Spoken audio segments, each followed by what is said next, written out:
था, बल्कि पुलिस ने जो मारी बच्चों को, तो उसके बाद वो बच्चों ने जो है तो अपना बचाव किया। पुलिस पर किसी भी नौजवान ने हमला नहीं किया था। ये सबसे पहले इस बात को मैं क्लियर कर दूँ। जो तासुबी मीडिया ने इस बात को चलाया, जिसकी वजह से जो ट्रायल चलिंग आई या फिर जो अब तक की जो जमानत के लिए जो कार्रवाई हुई, उसमें काफ़ी दिक्कतें सामने आई। क्योंकि 2 बार जो है तो कोर्ट ने इस बुनियाद पर जमानत को रिजेक्ट किया कि अगर लॉकडाउन में इनको बाहर छोड़ते हैं तो समाज में जो है तो इनकी वजह से परेशानी हो सकती है। जबकि ये कोई आदि चोर या आदि मुजरिम या आदि गुनहगार नहीं है। ये एक जो तो कारोबारी लोग हैं जो अपना कारोबार करके गुजर बसर करते हैं। पर जो मीडिया ने जो फैलाया था कि इन्होंने पुलिस पर हमला किया, जिसकी वजह से अदालतों और दूसरे वकीलों के दिमाग में भी ये बात घर कर गई कि शायद इनको अगर छोड़ा जाए तो समाज में जो है तो लॉकडाउन के दौरान कुछ हादसा पेश आ सकते हैं। उसके बाद जो है तो ये जो 4 लोग हैं, इन पर कोई केसेस दर्ज है कि इससे पहले? किसी भी किस्म के कोई केसेस दर्ज नहीं है। ये जो तो कारोबार करने वाले और अपनी ज़िंदगी बसर करने वाले लोग हैं, इनके ऊपर किसी भी तरह का कोई भी मुकदमा नहीं है। जब ये 9 तारीख को इनके ऊपर FIR रजिस्टर किया गया, उसके बाद 10 तारीख को उनको अदालत में पेश किया गया, जिसके बाद अदालत ने जो 3 दिन की जो तो PCR दिया। उसके बाद 13 तारीख को उनको MCR किया गया।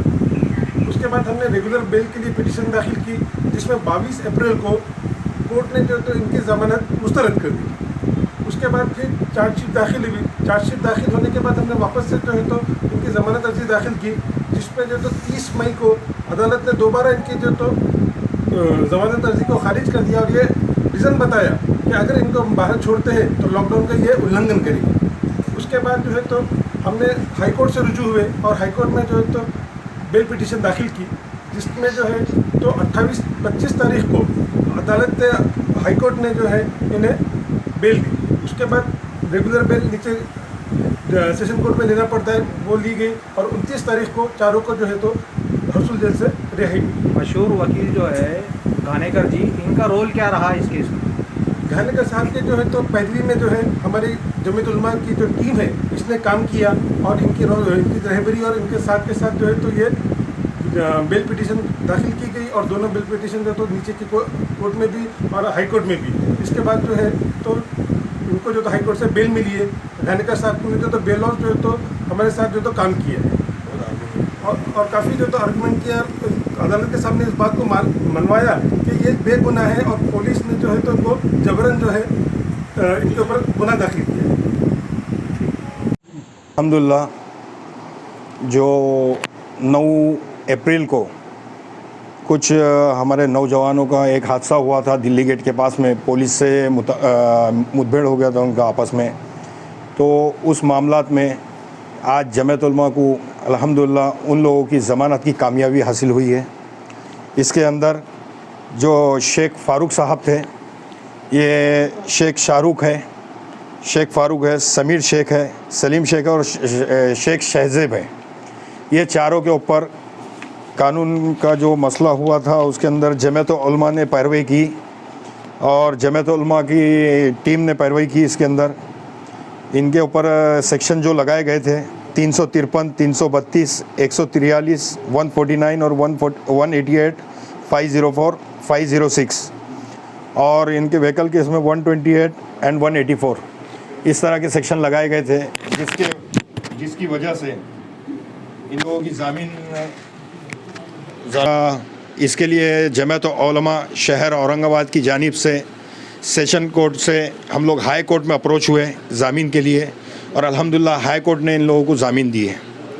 इस मामले में जमीयत उलमा लीगल सेल की टीम, हमारे एडवोकेट ज़की जो पैनल है, एडवोकेट तौफीक साहब और एडवोकेट उज़मा शेख, ये पैनल हमारा औरंगाबाद जमीयत उलमा लीगल सेल का पैनल था, जिसके अंदर सदारत मुझे सौंपी गई थी और अल्हम्दुलिल्लाह इसके अंदर ये जमीयत उलमा को काफ़ी बड़ी कामयाबी मिली है। और हमारे गुलजार आज़मी साहब जो महाराष्ट्र लीगल सेल के प्रेसिडेंट हैं और शाहिद एडवोकेट शाहिद साहब जिनके निगरानी में और औरंगाबाद के हमारे जमीयत उलमा के शहर सदर हाफिज़ अब्दुल अज़ीम साहब के मार्फत और उनकी निगरानी में ये सब काम हुआ है। उनकी हिदायत पे ये काम आगे हम लोग ने इसको अंजाम दिया है और इसकी पैरवी जो की है वो एडवोकेट घानेकर, नीलेश घानेकर साहब ने जो है की है, जिसमें 3 बार जो है सेशन कोर्ट के अंदर रिजेक्ट हुई बेल, 4 बार रिजेक्ट हुई, 5वीं बार से हम लोग ने हाई कोर्ट के अंदर इसको पिटीशन दाखिल की है। और पिछली 30 तारीख को यानी मई 30 तारीख के दिन हम लोग ने पिटीशन दाखिल किए थे, जिसके अंदर तारीख पे तारीख मिलते हुए आज अल्हम्दुलिल्लाह जमात उलमा को ये बहुत बड़ी कामयाबी हासिल हुई है। रिहाई कब हुई रिहाई? इनकी रिहाई सैटरडे को हुई है और 29 जून को, और एक जो रुक गए थे शाहरुख भाई, तो उनकी कल करके कल चारों को रिहा करके लेके आए अल्हम्दुलिल्लाह। कितने दिन अंदर जेल में थे? इन लोग 89 डेज जो है तो जेल के अंदर थे, जिसके वजह से बहुत ही तकलीफ़ें इनके घर वालों को भी परेशानी हुई और इन लोगों को भी बहुत परेशानी हुई। लेकिन अल्हम्दुलिल्लाह हम शुक्र अल्लाह का अदा करते हैं और इस कामयाबी के लिए हमारे औरंगाबाद की लीगल सेल की टीम, हमारे सेक्रेटरी जनाब खैसर साहब, हाफिज़ साहब और हाफिज़ इकबाल अंसारी साहब, जमात उलमा के हाफिज़ अब्दुल अज़ीम साहब, इब्राहिम भाई, अफरोज़ भाई उर्फियत गुड्डू, और हमारे दोनों तीनों एडवोकेट ज़की साहब, एडवोकेट तौफीक साहब, एडवोकेट उज़मा और घानेगर साहब, और जितनी भी जमात उलमा की टीम है, अतीक पालोदकर, शारिक भाई, हाफिज़ अबू तलहा और जितनी भी टीम है, इन सब का मैं बहुत शुक्रगुजार हूँ। इन्होंने हर कदम से कदम और कांधा से कांधा मिलाकर इस मामले में आगे रहे। और अब आपसे जो है तो सदर साहब हमारे मुखातिब होंगे थोड़े। रहमतुल्लाहि व बरकातहू।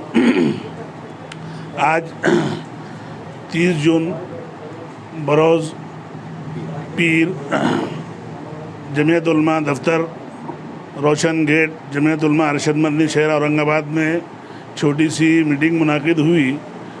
अल्हम्दुलिल्लाह मैं सबसे पहले अल्लाह ताला का शुक्र अदा करता हूँ कि परवरदिगार आलम ने आज जमीयत उलमा शहर औरंगाबाद को एक बड़ी कामयाबी अल्लाह की जानिब से हासिल हुई है। 9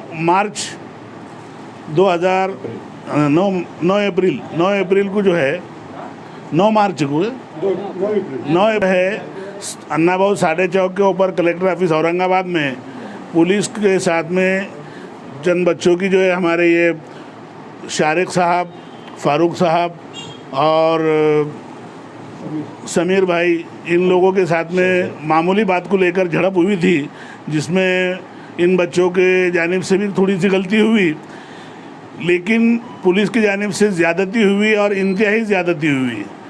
हम लोग मजलूमों का जमीयत उलमा हमेशा साथ देती है और हम हिंदुस्तान के कानून के मुताबिक ही हमारा हक ये है कि हम उसको लड़े। अल्हम्दुलिल्लाह कोर्ट गए जमीयत उलमा और इन बच्चों के लिए जो है हमारे महाराष्ट्र के लीगल सेल के ज़िम्मेदार गुलजार आज़मी साहब से इजाज़त लेकर शाहिद नदीम साहब एडवोकेट मुंबई, इनकी निगरानी में, मेरी निगरानी में, मैं हाफिज़ अब्दुल अज़ीम शहर सदर, एक टीम बनी औरंगाबाद लीगल सेल की, जिसकी ज़िम्मेदारी मुस्तफ़ा खान साहब को दी गई जो सदर है लीगल सेल के, और इनकी निगरानी में एडवोकेट ज़की साहब, एडवोकेट तौफीक साहब, एडवोकेट उज़मा शेख, इन साहब ने और अफरोज़ भाई ने इंतहाई अंतक कोशिश किए, मेहनत किए, अल्लाह से दुआ किए। रमज़ान का महीना था, ये लोग अंदर थे, तकरीबन ये लोग 89 दिन अंदर रहे। इनके घर की हालात बहुत ख़राब थी। जमीयत उलमा ने इन सब के ऊपर गौर करके अपने जानिब से कोशिश किए और अल्लाह ने कल 30 जून को जो है सेशन कोर्ट में भी ज़मानतें नहीं हो सकी थी, बाद में हाई कोर्ट गए और एडवोकेट घानेकर साहब की निगरानी में हमारी लीगल सेल की टीम ने पूरी मेहनत की है, कोर्ट के अंदर भी हाजिर रहे और अल्हम्दुलिल्लाह इनकी ज़मानत कल हुई। मैं आप तमाम लोगों का और एडवोकेट घानेकर साहब का और हमारी लीगल सेल का मैं अपने जानिब से इनको मुबारकबाद देता हूँ और फ़ारूक साहब और आप लोगों से गुजारिश करता हूँ कि हम लोग कभी भी पुलिस से और गवर्नमेंट के लोगों से न टकराएं। थोड़ी सी गलती अगर हमारी ना होती तो आज पूरी कौम, हमारी औरंगाबाद के शहरियान को जो तकलीफ़ हुई आप लोगों की बुनियाद पर कि हमारे बच्चे अंदर है, रमज़ान का महीना है और पुलिस की जानिब से भी जुल्म हो रहा है, ऐसा काम हम ना करें कि जिससे प्रशासन हमसे नाराज़ हो। हम लोग हुकूमत की जानिब से जो भी गाइडलाइन आती है, लॉकडाउन की वजह से सब लोग इसका पालन कर रहे हैं और जमीयत उलमा ने काफ़ी कमिश्नर साहब जो औरंगाबाद के चिरंजीवी प्रसाद साहब है, इनसे बार बार मुलाकात की और इनसे जो है हमारे शहरियान के लिए जो सहूलतें हमने मांगे, चिरंजीवी प्रसाद साहब का भी हम शुक्रिया अदा करते हैं कि उन्होंने हमारी हर बात को माने और अल्हम्दुलिल्लाह आज जो है शहर में अमन व अमान है और इसी तरह से अमन व अमान कायम रहे। जमीयत उलमा इसी तरह से मजलूमों का जो है साथ देती रहेगी और इसमें जो है शहरियान औरंगाबाद का ताउन मिलता रहेगा। मैं यही दुआ करता हूँ अल्लाह रब्बुल इज़्ज़त से और अल्लाह ताला का शुक्र अदा करता हूँ। उसके बाद में आप लोग जो मीडिया वाले सभी लोग यहाँ आए हैं, हम लोगों को अखबार औरंगाबाद टाइम्स, एशिया एक्सप्रेस और दूसरे जो अखबार है इन सब का ताउन मिलता है और आप लोगों का सोशल मीडिया पर जो खबरें शाये होती है, जमीयत उलमा अरशद मदनी आप लोगों का शुक्रिया अदा करती है। वाखिर दावाना अल्हम्दुलिल्लाह रब्बिल आलमीन।